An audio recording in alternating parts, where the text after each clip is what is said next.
Selanjutnya, bab 846, Ras, bangkitlah. Dampak dari kekuatan itu menciptakan parit dalam yang langsung menembus ke bawah. Namun diameternya hanya sebesar itu. Peng, peng, peng. Sejumlah besar harta karun tidak mungkin jatuh langsung ke dalamnya.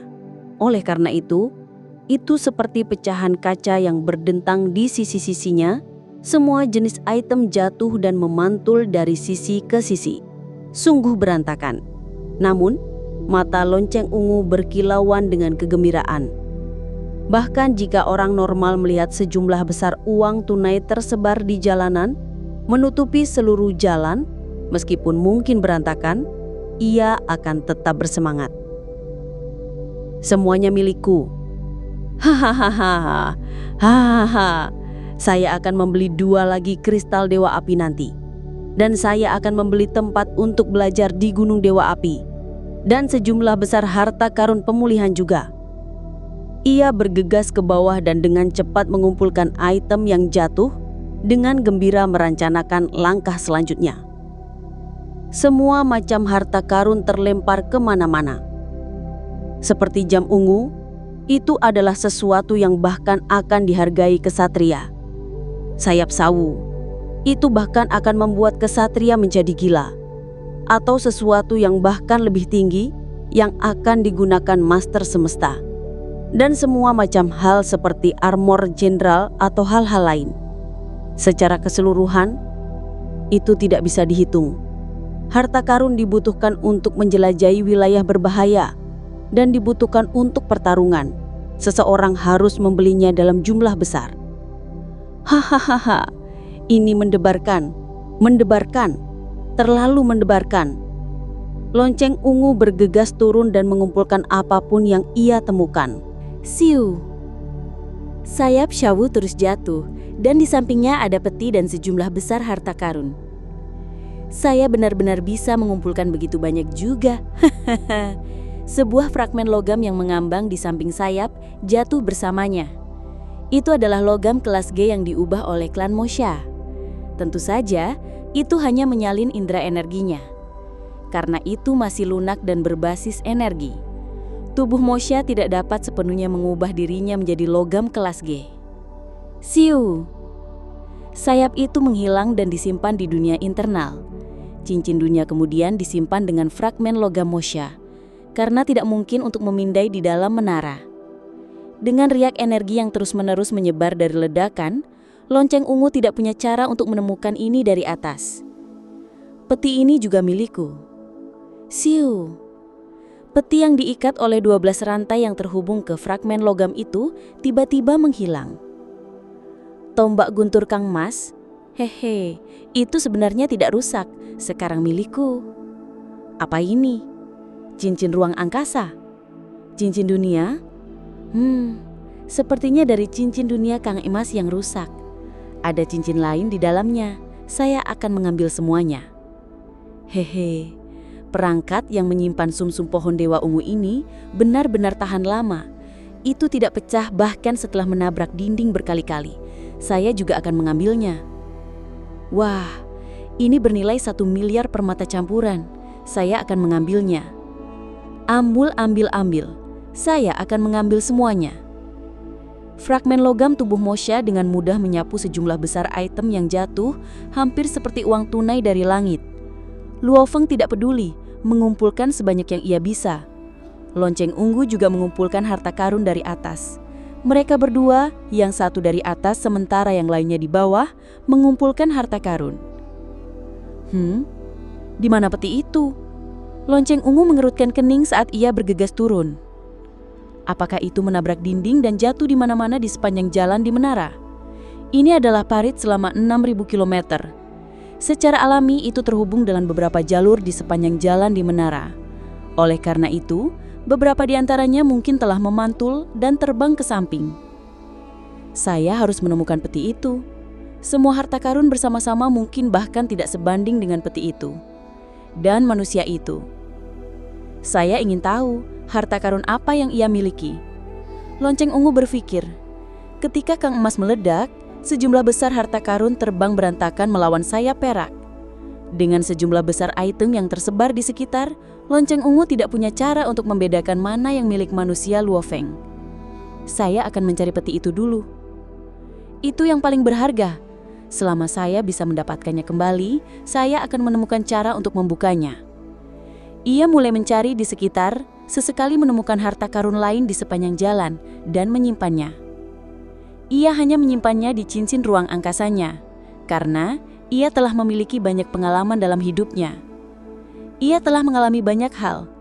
Ia tahu tentang bentuk kehidupan khusus, hal-hal yang tidak terlihat seperti bentuk kehidupan dari penampilan, tetapi begitu disimpan di cincin dunia, itu akan menjadi masalah.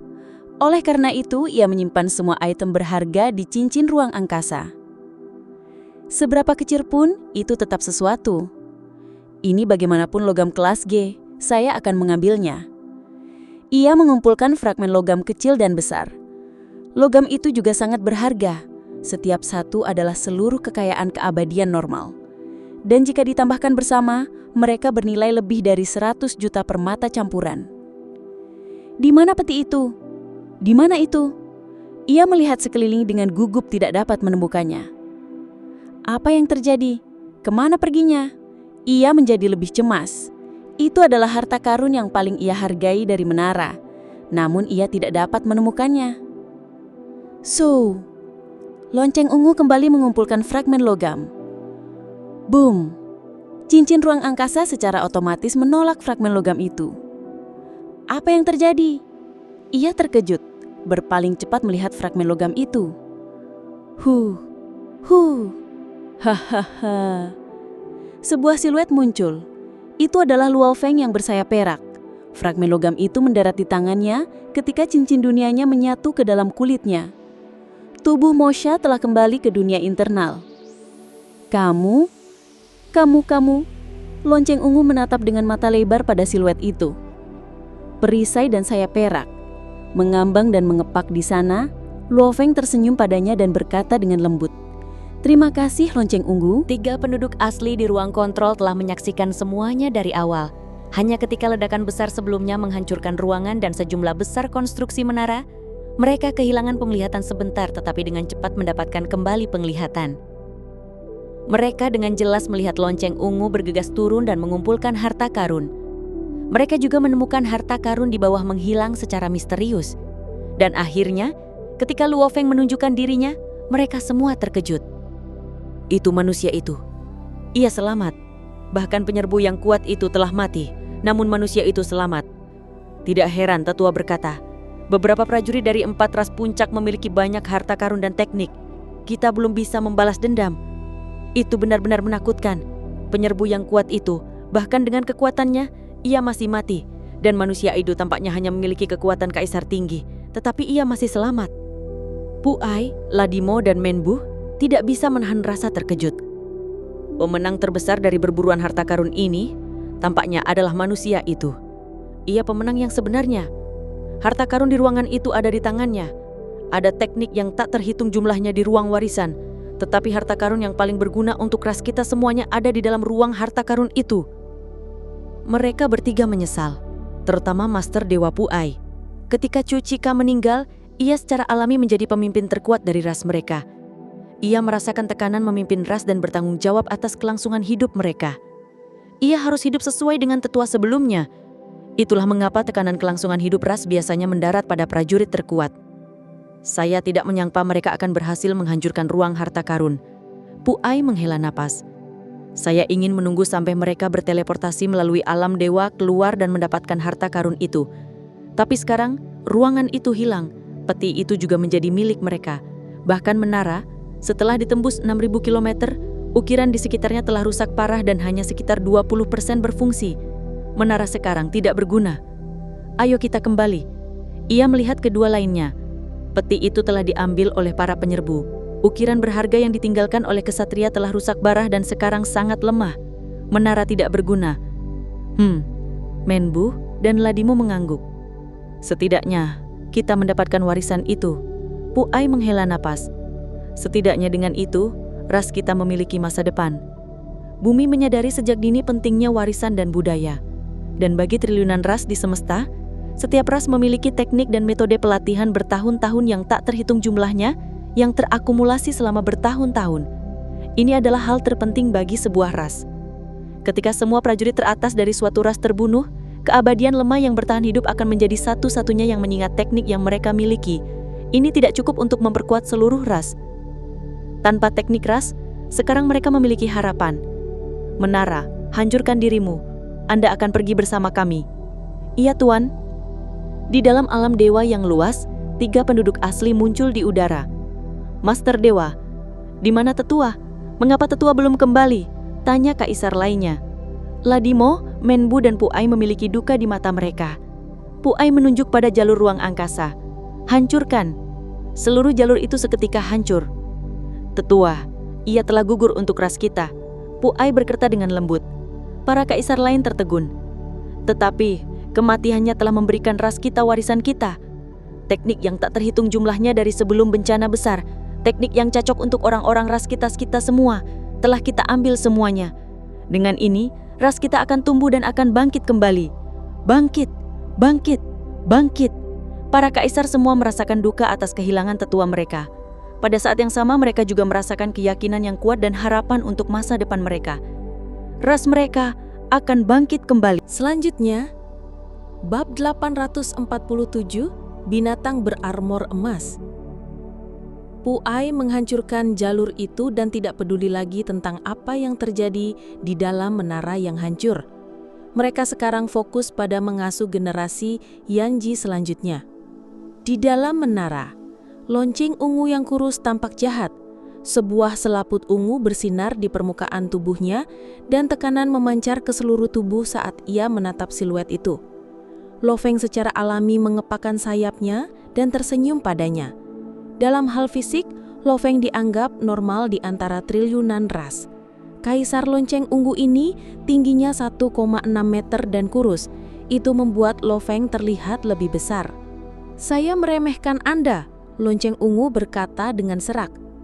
Saya tidak menyangka Anda juga begitu licik, Lo Feng berkata dengan lembut.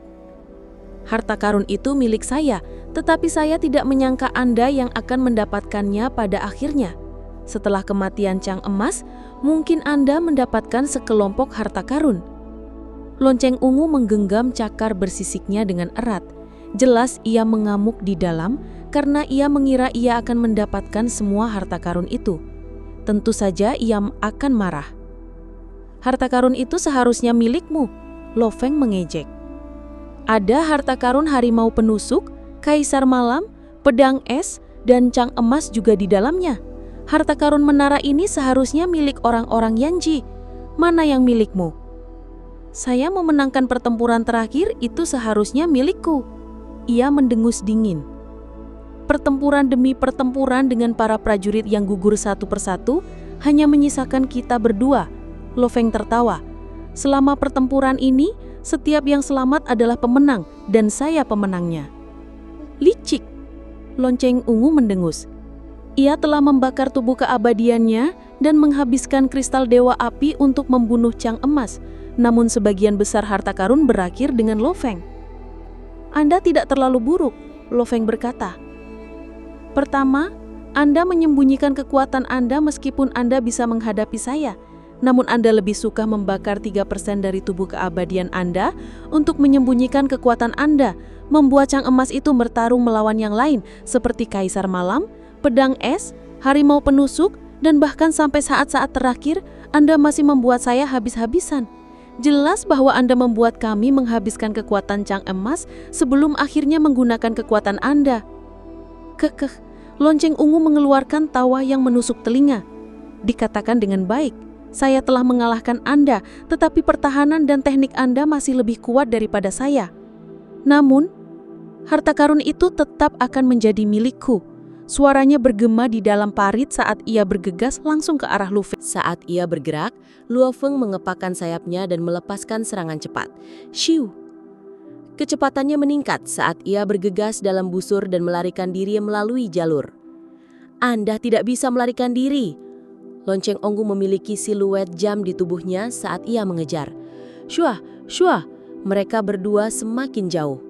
Bahkan Kaisar Batas Chang Emas tidak bisa mengelola semua tikungan dan belokan di menara dengan baik dan mengandalkan metode lain untuk memperlambat Luo Feng. Adapun lonceng ungu yang lebih lemah, ia tidak punya cara untuk menghentikan Luo Feng. Luo Feng seketika menjadi begitu jauh sehingga ia keluar dari pandangan. Ia keluar dari pandangan dan tidak bisa di-scanning. Bajingan, lonceng ungu mengamuk tidak senang. Saya harus membunuhmu, saya harus. Luo Feng telah mendapatkan sebagian besar harta karun dan ia tahu tentang rahasia besar lonceng ungu, jam kuno itu. Kedua poin ini telah membuat lonceng ungu ingin membunuhnya. Saya harus menggunakan segalanya untuk membunuhnya. Kartu as yang kuat adalah kemampuan yang tersembunyi. Saat yang lain tahu tentang jam kuno saya, mereka akan siap. Dan makhluk super mungkin akan bergerak melawan saya untuk mengambil harta karun saya. Saya harus membunuhnya sesegera mungkin. Kejar! Ia terbang sekeras yang ia bisa. Meskipun ia tidak bisa melihat Luo Feng, ia hanya bisa menggunakan kecepatan maksimalnya untuk terbang keluar dari menara. Luo Feng terbang keluar dari area inti dan melalui tempat tinggal, akhirnya terbang keluar dari pintu masuk dan keluar dari menara. Saya keluar. Ia melihat sekeliling di tanah yang luas, tersenyum. Saya dikejar begitu banyak di sana. Saya tidak punya cara untuk melepaskan kekuatan saya di dalam menara. Itu melelahkan. Jalur itu paling besar lebarnya 1 kilometer.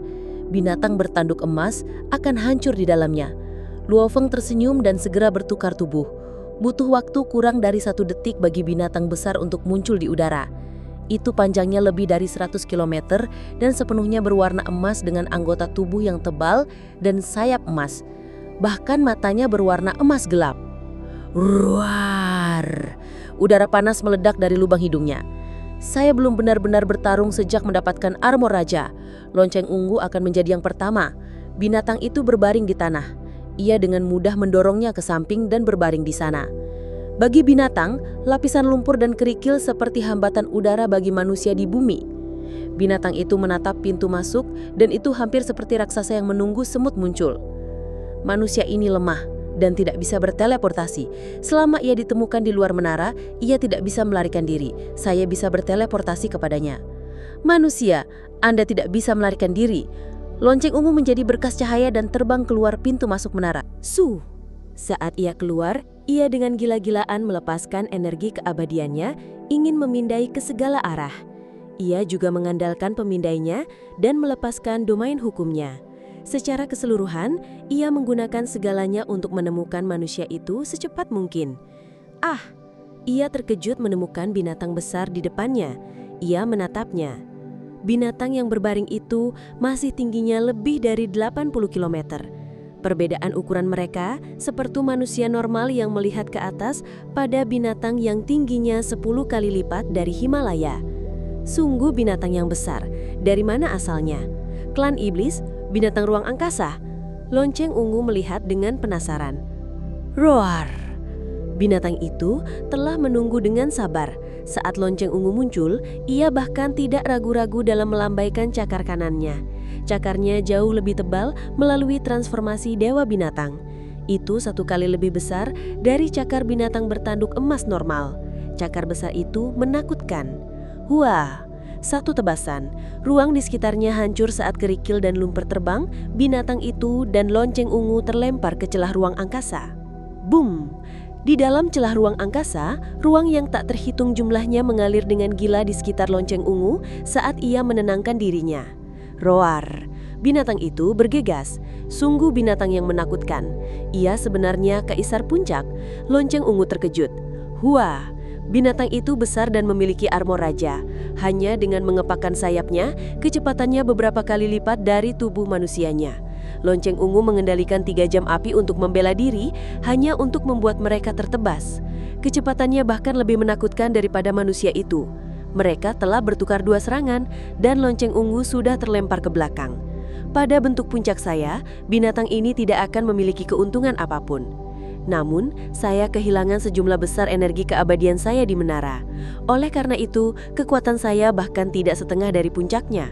Ia marah dan cemas. Ia benar-benar ingin mencari Luo Feng dan melawan binatang ini. Apa yang terjadi? Kemana manusia itu pergi? Bagaimana binatang ini tiba-tiba muncul? Benar, binatang ini sangat mirip dengan kaisar bersayap perak yang legendaris. Dengan tubuhnya yang besar, mahkota di kepalanya, anggota tubuh yang tebal, dan sayapnya. Satu-satunya perbedaan adalah warnanya. Itu sepenuhnya emas. Mengubah warna itu mudah, tapi ini seharusnya kaisar bersayap perak. Sayap perak berasal dari kampung manusia. Yang itu juga seorang manusia. Binatang emas ini bisa diundang ke sini olehnya. Bajingan. Ini adalah skenario terburuk. Saat ia keluar dari menara, ia meminta bantuan. Binatang emas ini pasti yang pertama, dan yang lain mungkin akan segera tiba. Lonceng ungu tidak punya pilihan hanya untuk pergi. Syah, ia berteleportasi dan menghilang. Hanya setelah ia menghilang, binatang itu juga menghilang dan tubuh bumi muncul. Luo Feng mengangguk. Tanpa ragu, binatang itu memiliki kekuatan kaisar puncak. Meskipun ia kurang dalam pemahaman hukum, fusi hukumnya memperkuatnya 10 kali lipat. Bersama dengan teknik puncak, itu membuatnya memiliki kekuatan kaisar puncak. Tapi kelemahannya masih jelas. Seorang kaisar puncak sejati entah mahir dalam teleportasi atau menghentikan waktu. Mereka semua memiliki kemampuan hukum yang kuat.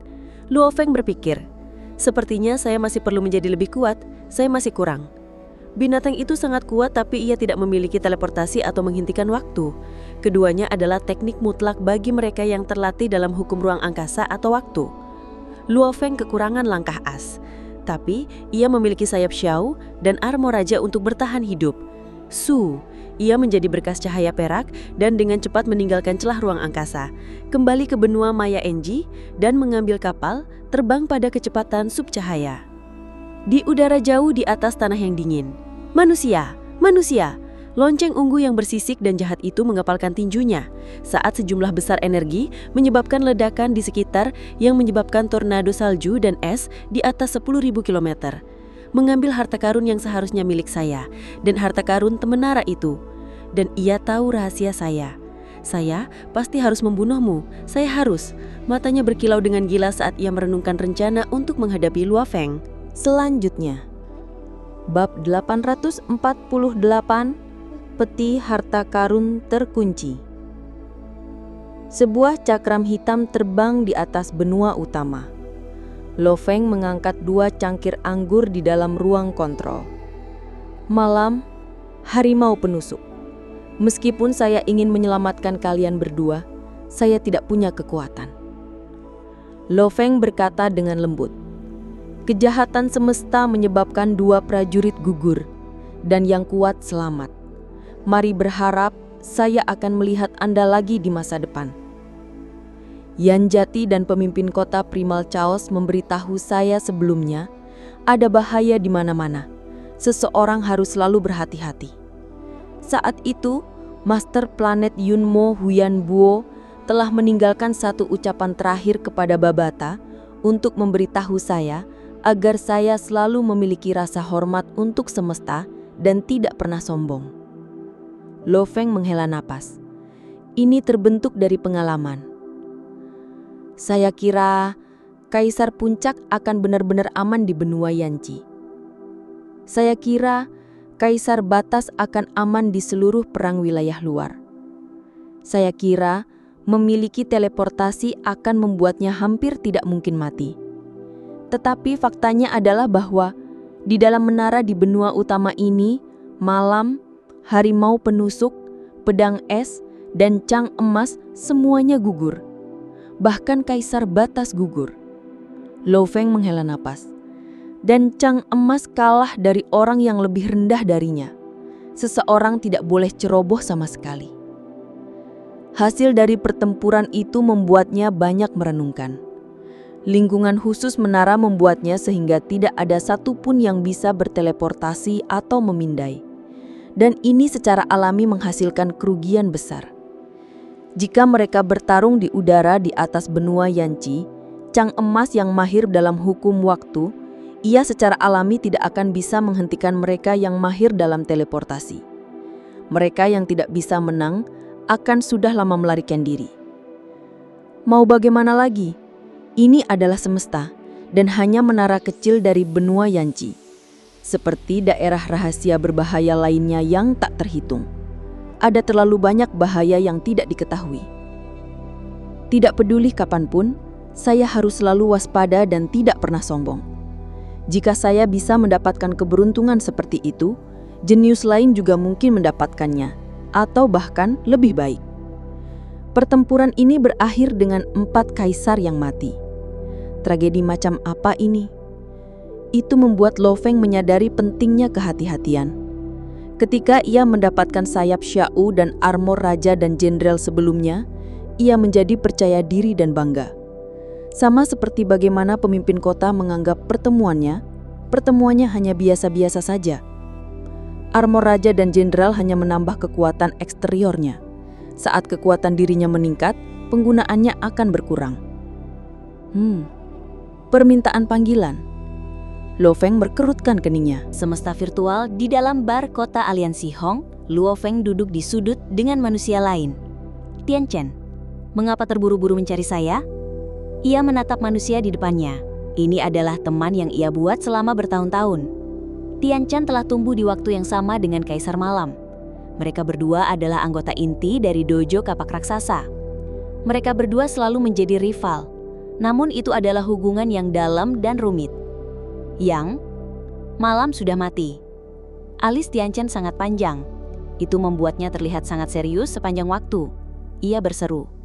Sebelum ia meninggal, ia meninggalkan saya pesan, mengatakan bahwa Chang Emas membunuhnya. Ia meninggal di benua utama Yanji, dan hanya ada 3 kaisar manusia di sana termasuk dirinya. Anda ada di sana juga, dan Anda adalah teman baiknya kan? Apakah Anda tahu sesuatu? Benar, ia dibunuh oleh Chang Emas. Siapa Chang Emas? Tanya Tian Chen. Meskipun Chang Emas terkenal di benua utama, ia bagaimanapun juga dari ras automaton. Tian Chen secara alami tidak tahu siapa ia.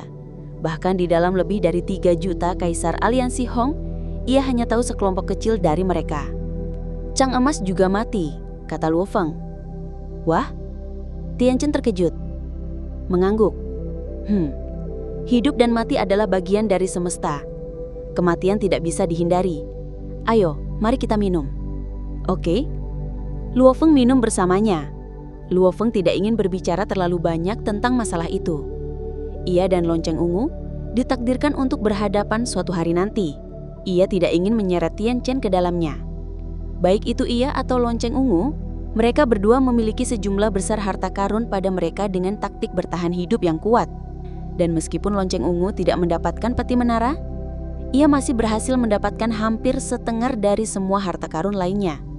Sejumlah besar harta karun mewakili kekayaan yang sangat besar. Lonceng Ungu sepenuhnya mampu membeli kristal dewa api dan harta karun lainnya untuk memperkuat dirinya. Kali berikutnya kita bertarung akan menjadi lebih berbahaya. Ia bagaimanapun juga kaisar yang membunuh kaisar batas. Luo Feng tidak berani ceroboh. Ia tidak tahu bahwa termasuk Chang Emas, Lonceng Ungu telah membunuh 2 kaisar batas secara total.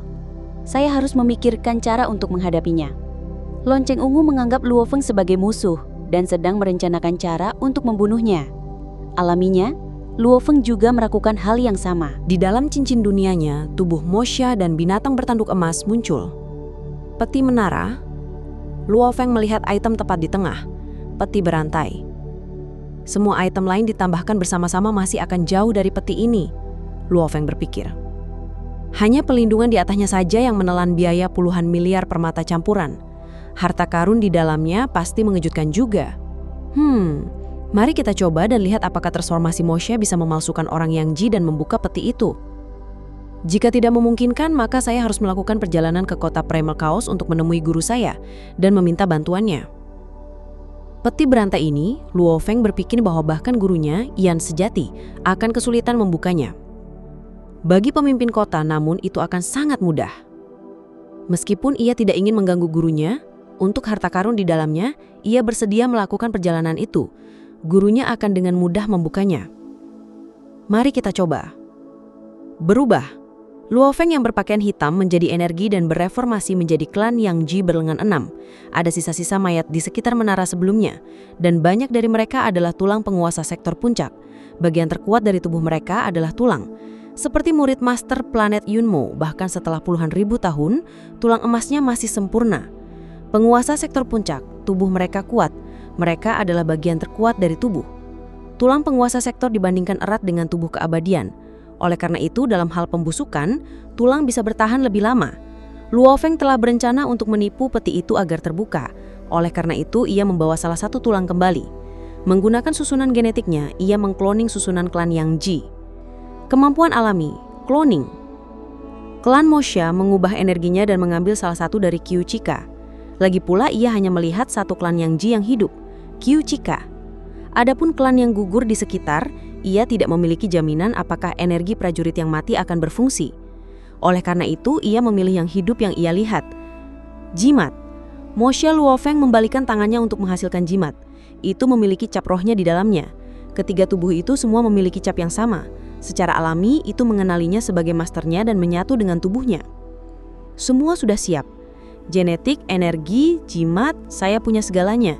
Saya ingin tahu seberapa maju sistem pemindaian peti itu. Mari kita berharap itu berhasil.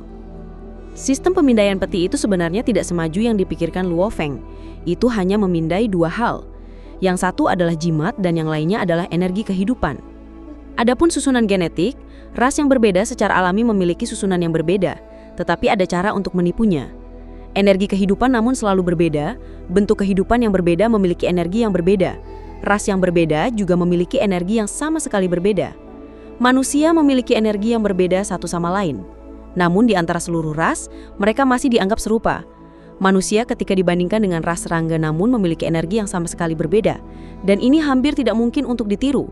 Selain beberapa ras tertentu yang memiliki kemampuan khusus, kemampuan alami ini adalah hal yang diberikan kepada mereka oleh semesta. Itu adalah sesuatu yang tidak bisa dilatih. Energi kehidupan dikonfirmasi. Jimat dikonfirmasi. Pak, kunci di peti itu mulai mengendur. Hahaha. Luo Feng yang menunggu dengan cemas menunjukkan senyum dan membalikannya. Di dalam peti itu terletak 3 cincin dunia. Dengan pemindai energi dunia, ia menemukan bahwa ketiga cincin itu tidak memiliki master. Saya akan melihatnya satu persatu. Luo Feng mulai memeriksa cincin, mengirimkan energi dunia ke yang pertama. Ini memiliki dunia yang luas di dalamnya. Ada gunung logam di dalamnya dan sungai cair berharga tak terhitung. Ada juga banyak kapal kelas E dengan item-item tak terhitung, hampir seperti belalang. Semua item dalam jumlah besar. Sial. Ini. Ia terkejut. Ia mengangkat cincin kedua dan ketiga. Sial. Ini, saya mendadak kayak mendadak. Harta karun ras, meskipun ras Yang Ji pada saat itu masih kuat, ini seharusnya masih sebagian besar darinya. Luo Feng terkejut dari jumlah harta karunnya. Ia tidak punya cara untuk mengetahui bahwa pada saat itu, para kesatria tahu bahwa mereka tidak akan bertahan hidup. Oleh karena itu, mereka telah menempatkan semua kekayaan mereka ke dalam 100 menara pengorbanan sejati. Ini adalah 1% dari keseluruhan kekayaan ras. Selanjutnya, bab 849, senjata terukir. Harta karun yang ditinggalkan oleh orang-orang Yang Ji sangat mengejutkan. Ya Tuhan, saya benar-benar berhasil. Luo Feng berkedip dan tubuhnya bergetar. Saya kaya, benar-benar kaya. Tidak heran karang emas dan yang lainnya habis-habisan untuk ini. Bahkan malam dan harimau penusuk penuh dengan harapan. Sepertinya mereka telah melihat lebih banyak dari saya dan tahu betapa mengejutkannya harta karun itu. Mengejutkan? Itu gila, Luo Feng bergumam. Ketiga cincin dunia itu semuanya memiliki tingkat harta karun yang berbeda, di mana ada pesan di dalamnya. Dengan sebuah balikan, 3 fragmen logam muncul di tangannya. Di atasnya ada kata-kata benua Yang Ji yang kabur. Mereka menjelaskan harta karun di dalamnya. Penyintas, cincin ini memiliki harta karun tingkat berbeda untuk penguasa sektor, penguasa domain, tingkat semesta, bintang, dan tingkat penjelajah bintang. Meskipun mereka sangat murah, jumlahnya sangat besar dan mampu mengisi seluruh cincin dunia. Secara total, mereka berjumlah kekayaan yang sangat besar.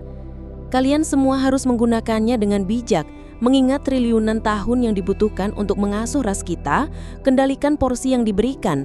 Mengasuh generasi selanjutnya adalah yang paling penting, karena klan yang lemah tetapi tumbuh ini adalah masa depan kita. Cincin dunia ini mewakili masa depan kita. Klan, di dalam cincin ini ada harta karun untuk keabadian. Meskipun jumlahnya tidak bisa dibandingkan dengan cincin sebelumnya, itu masih berjumlah jumlah yang sangat besar. Kelangsungan hidup akan sangat sulit setelah tragedi. Para keabadian harus membuka ruang hidup mereka sendiri. Mereka membutuhkan cukup harta karun untuk menjelajahi semesta. Klan, Cincin terakhir ini menyimpan senjata terukir yang lengkap. Ini adalah pencapaian tertinggi klan kita. Selama bertahun-tahun yang tak terhitung, para kesatria bekerja keras untuk membangun ini, dan mereka hanya berhasil membangun tidak sampai 100 dari mereka. Dan senjata-senjata ini bersama dengan harta karun lain dari para kesatria kita telah dibisahkan menjadi 100 menara. Beberapa menara memiliki senjata terukir, sementara yang lainnya memiliki senjata kesatria. Meskipun senjata-senjata ini sedikit berguna untuk kesatria, mereka masih dihargai setinggi item lain yang digunakan oleh kesatria, karena mereka memiliki kemampuan besar. Adapun cara menggunakannya dan apa yang bisa mereka lakukan, senjata itu sendiri memiliki penjelasan di atasnya. Meskipun hanya ada satu senjata terukir di sini, harganya jauh melebihi 2 cincin yang lainnya. Lo Feng melihat ketiga fragmen itu dan terkejut. 3 cincin dunia. 1 adalah untuk dibawa ke abadian, penguasa sektor, penguasa domain dan sebagainya, klan yang lebih lemah. 1 adalah untuk keabadian, 1 adalah untuk puncak keras. Ini adalah senjata terukir. Tidak masuk akal. Senjata terukir ini adalah pencapaian tertinggi mereka. Dibangun selama bertahun-tahun yang tak terhitung. Tidak sampai 100 dari mereka telah dibuat. Harganya jauh melebihi 2 cincin lainnya. Luo Feng mengambil satu-satunya senjata di dalam cincin dunia ketiga dengan pikiran. Hua. Senjata itu kecil dan halus, mirip dengan ban lengan, dan bahannya terutama hitam dengan beberapa perasaan sabuk bintang Hezi. Bagaimana cara saya menggunakan ini? Apakah ada penjelasan? Luo Feng merenung tetapi tidak bisa memahaminya, mengirimkan beberapa energi dunia ke dalam ban lengan untuk menyelidiki senjata itu. Energi dunianya dijiwai dengan cap ruhnya sendiri saat itu mengaktifkan ban itu. Senjata itu seketika mengenali pemiliknya. Sangat nyaman, Luo Feng dengan mudah membuatnya mengenalinya sebagai pemiliknya saat sebuah pesan mulai disampaikan di dalam kesadarannya. Pesan itu menjelaskan detail tentang senjata itu. Itu disebut bantalan kunci ruang angkasa, dan ada kurang dari 100 di semesta. Hal paling misterius tentang ras Yanji adalah ukiran Yanji. Itu adalah sesuatu yang ditemukan dan dipahami oleh leluhur secara kebetulan sejak lama. Itu adalah jalan yang cocok untuk orang-orang Yanji. Menara itu menggunakan bentuk paling dasar dari ukiran itu. Menara itu memiliki ukiran yang tak terhitung, yang terakhir memiliki kemampuan ruang angkasa. Namun karena ini adalah ukiran padat, mereka membutuhkan pembawa dan memiliki batasan besar. Itu tidak bisa digunakan secara efektif dalam pertempuran. Oleh karena itu, para leluhur menciptakan ukiran void yang lebih kuat. Setiap senjata terukir memiliki ukiran void yang kompleks. Dan saat energinya dipicu, itu akan menyebabkan ukiran menyebar di sekitar ruang. Menyebar di suatu area, mengendalikan apapun di dalamnya. Sumber energi optimum adalah kristal keabadian. Lebih baik tidak menggunakan energi keabadian sendiri, karena konsumsi energi senjata itu sangat mengejutkan. Dan setelah sumbernya habis, jika seseorang menggunakan energi keabadiannya sendiri, itu akan membakar tubuh keabadiannya sendiri. Itu tidak akan sepadan sama sekali. Semesta memiliki segala macam kristal keabadian. Semakin kuat energinya, semakin lama itu bisa digunakan. Bantalan kunci ruang angkasa menyebarkan ukiran void-nya di atas domain dan riak ruang angkasa di dalamnya terkunci. Itu menonaktifkan teleportasi. Oleh karena itu, ini adalah mimpi buruk prajurit hukum ruang angkasa. Tentu saja itu juga akan mempengaruhi pengguna, membuat kedua pihak tidak dapat berteleportasi. Oleh karena itu, ban ini paling cocok untuk yang mahir dalam hukum waktu. Bagi prajurit hukum waktu yang mampu melepaskan penghentian waktu dan menonaktifkan musuh mereka, keuntungan mereka akan sangat besar. Ban ini memiliki ukiran void di dalamnya. Oleh karena itu, selama seseorang membawanya, dengan pengguna sebagai sumbernya, itu dapat melepaskan kunci ruang angkasanya di mana saja, dan akan jauh lebih efisien daripada menara. Ruang menara memiliki batas. Sangat sulit untuk membawanya bersama pengguna, dan dalam pertempuran, hanya dengan menghancurkan ukiran di menara akan menghentikan efeknya. Ukiran void namun tidak bisa dihancurkan. Area kunci ruang angkasa dapat dipisahkan menjadi 3 tingkatan. Tingkat pertama, area dengan diameter 10.000 km akan terpengaruh. Tingkat kedua, diameter 100.000 km akan terpengaruh. Tingkat ketiga, diameter 1 juta km akan terpengaruh. Semakin besar area, semakin banyak penggunaan energi. Gunakan itu melawan musuh sejati dan selama krisis hidup atau mati. Gunakan itu dengan hemat. Ini adalah pesan dan itu berharap para prajurit ras untuk mengandalkan senjata terukir untuk melindungi orang mereka dan bangkit kembali. Sial! Sial! Sial! Luo Feng merasakan darahnya mendidih karena ia sangat bersemangat, mengutuk. Saya benar-benar berhasil. Ini sangat besar. Luo Feng merenungkan informasi itu lagi. Ia benar-benar mendapatkan hadiah besar dari pertemuan ini. Ketika ia pertama kali melihat ukiran di dalam menara, ia sudah mengincarnya. Selama pertempuran, ia akan mendapatkan keuntungan.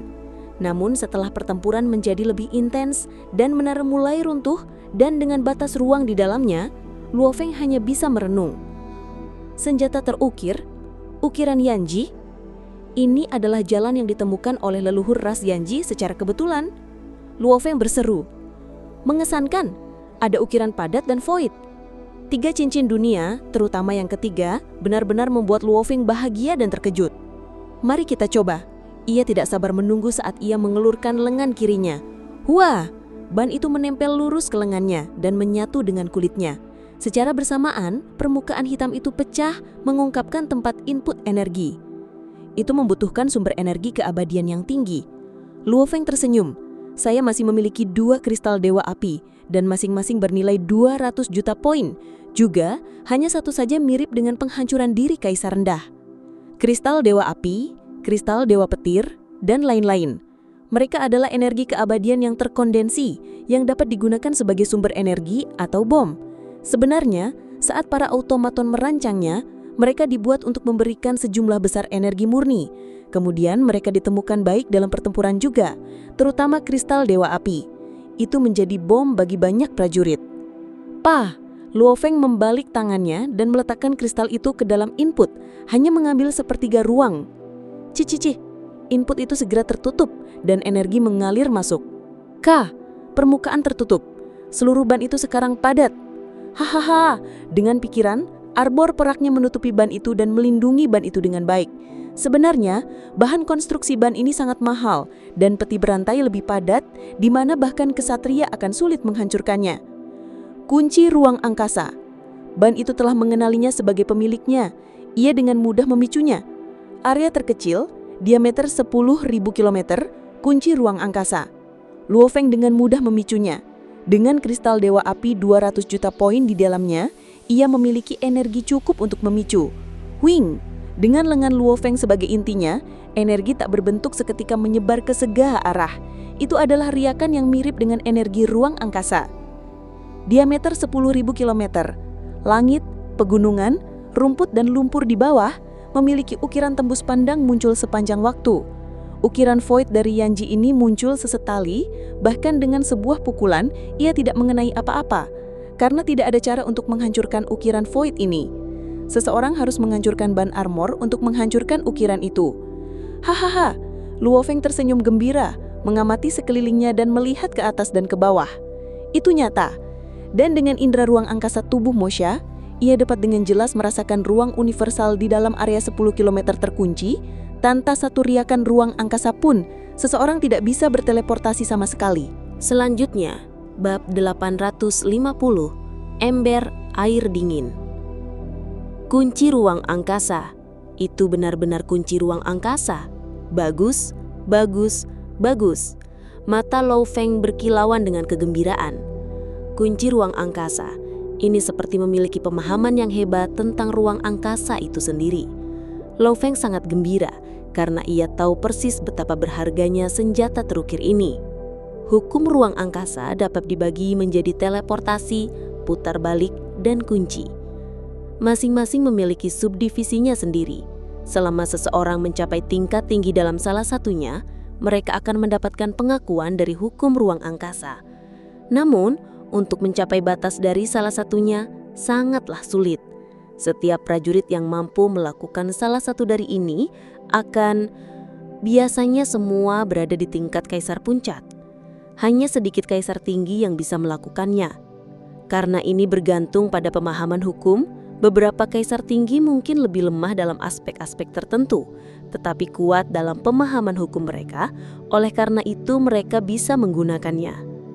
Dengan kunci ruang angkasa, dikombinasikan dengan sayap sahau saya, Luo Feng, benar-benar memiliki hak untuk berdiri di depan ketidakabadian yang tak terhitung. Luo Feng senang di dalam. Ia terlalu bersemangat memimpikan skenario yang berbeda. Benar, matikan perangkatnya. Ini mengkonsumsi energi terus-menerus. Itu akan mencapai 10 detik sebentar lagi. Matikan. Luo Feng menonaktifkannya. Ukiran yang muncul di seluruh area 10.000 km semuanya menghilang. Saya ingin tahu berapa banyak energi yang dihabiskan. Luo Feng memeriksa. Layar bantalan lengan menampilkan energi yang tersisa 99,9%. Ah Tuhanku, Luo Feng menatap dengan mata lebar. Hanya tersisa 99,9%? Ini saya hanya menggunakannya selama 10 detik dan di area terkecilnya. Dan ini adalah kristal Dewa Api yang bernilai 200 juta poin. Penggunaannya sangat cepat. Hanya dalam 10 detik singkat itu menggunakan 1,1% dari energi di dalam kristal. Masing-masing bernilai 200 juta. Itu berarti dalam 10 detik itu menggunakan 2,2 juta poin. Sementara 60 detik akan menggunakan 13,2 juta poin. 1 menitnya menggunakan 13,2 juta poin. 1 menit saja akan menghabiskan kekayaan seorang pejabat. Lo Vin menarik napas dalam. Ia akhirnya mendapatkan pemahaman tentang keadilan semesta. Senjata surgawi seperti itu tidak memerlukan pelatihan sebelumnya. Cukup lengkapi dengan sumber energi dan itu bisa menggunakan kunci ruang angkasa. Jika penggunaan energinya rendah di atas itu akan tidak bisa dipercaya. 1 menit akan mengkonsumsi 13,2 juta poin. Tidak heran para leluhur ras Yenji mengatakan bahwa penggunaannya mengejutkan dan harus digunakan hanya dalam krisis. Gunakanlah dengan hemat. Benar, kecuali benar-benar diperlukan, saya tidak bisa menggunakannya. Ini adalah lubang hitam yang menyedot sumber daya tanpa batas. Lo Feng menggelengkan kepala. Setelah mendapatkan senjata terukir, ia sangat bersemangat. Namun, konsumsi energi yang ekstrim itu seperti ember air dingin di atas segalanya. Itu membangunkannya. Dalam hati, ia berpikir bahwa mendapatkan senjata terukir itu terkesan mudah saja. Tapi setelah berpikir tentang hal itu, penjaga galaksi menyelalu mengingatkan betapa pentingnya poin militer. Dan pada saat yang sama, dia bertanya kepada Lo Feng, apakah mengumpulkan poin itu mudah? Saya tidak bisa menggunakannya kecuali itu benar-benar diperlukan. Saya jelas tidak bisa menggunakan senjata terukir itu, kecuali itu adalah pilihan terakhir.